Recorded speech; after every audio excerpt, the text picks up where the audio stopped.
Hi everyone, I'm Ritvi Vaja and today I will be presenting my bioinformatics project titled In Silico Analysis of Transcriptomics Profiling and Affected Biological Pathways in Multiple Sclerosis using transcriptomics RNA sequencing based approach.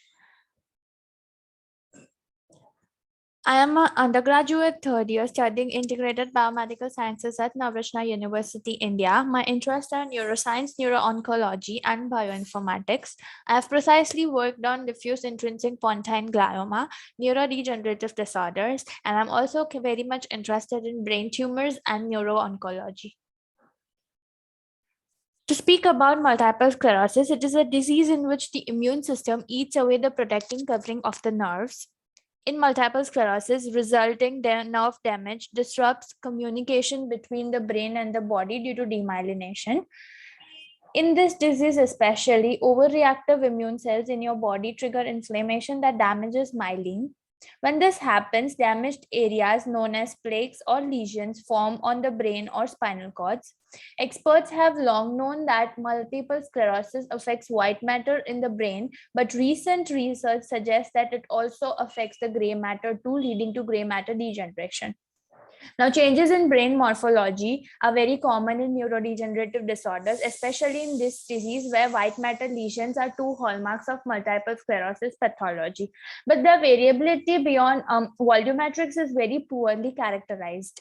The pathological hallmark of multiple sclerosis is the focal areas of myelin loss, which we commonly known as CNS, are known as plaques or lesions that are accompanied by variable gliosis and inflammation and by relative axonal preservation.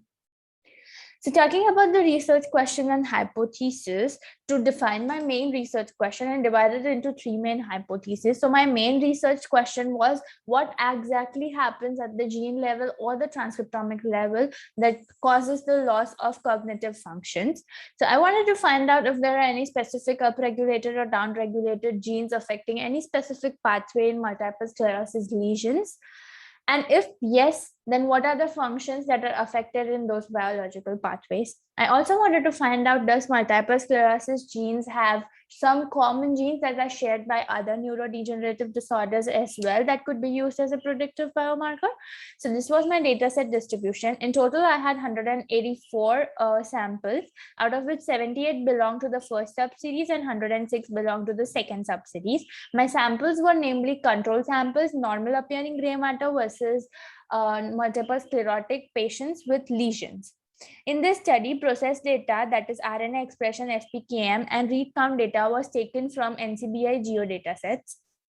So this is my overall methodology in which I first did RNA-seq analysis, after which I did my study divided into two parts, that is exploratory analysis and comparative analysis. In exploratory analysis, I explored all the conditions, namely gray matter lesions, control samples, and normal appearing gray matter. And I did the t-test and PCA for all these three conditions. Later on, the maximum variability was between gray matter lesions and control samples, and hence I went ahead with my comparative analysis that was between gray matter lesions and control matter. I later did differential gene expression using Welch's t-test between these two groups. After finding the significant genes, I went on to do gene selection and pathway analysis using Enricher. I again did visualization by PCA by using significant genes, and later I did literature review.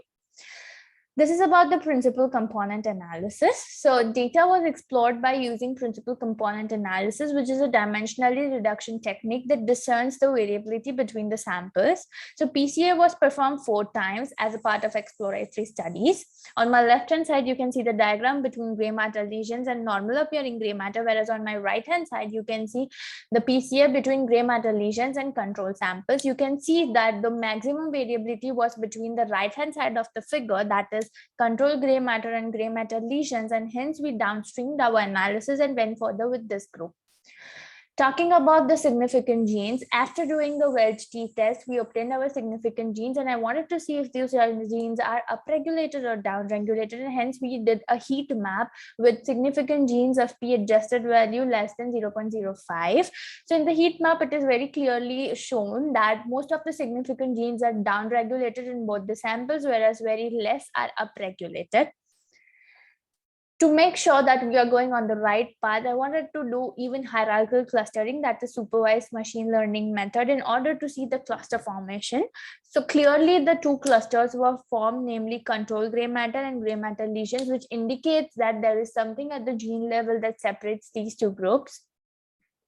So this was about the pathway analysis of upregulated genes. So this shows the top hits at Huntington disease pathway, GTP binding, and several mitochondrial other pathways. Now we can see that in the Huntington disease pathway, which is the most affected KEGG pathway. So we carried out our literature review based on this finding. Over here, you can see the pathway analysis and gene ontology analysis for downregulated genes.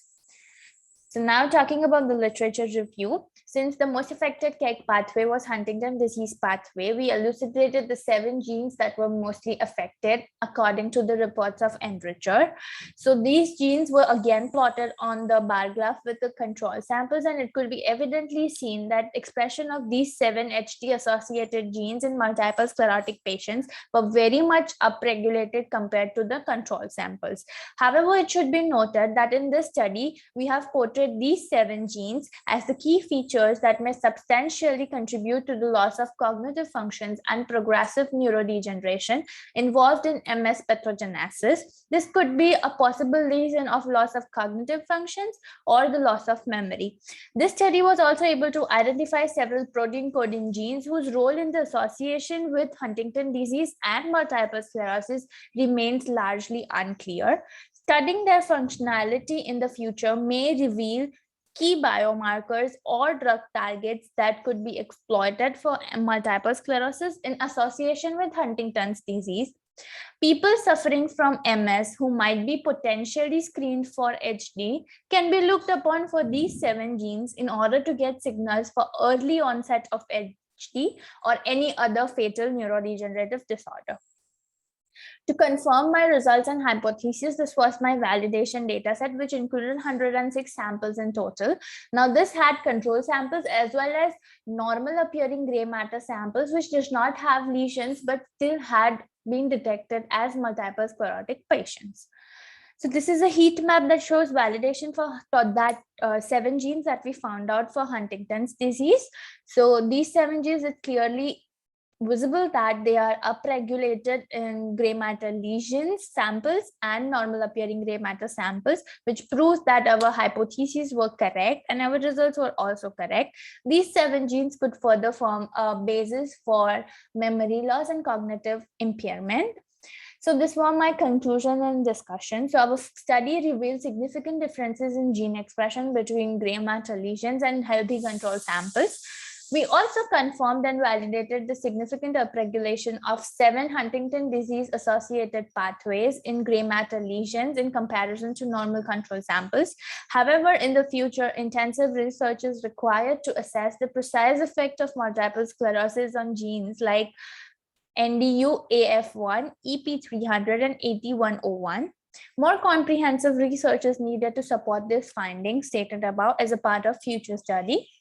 These are my references and these are my supplementary notes.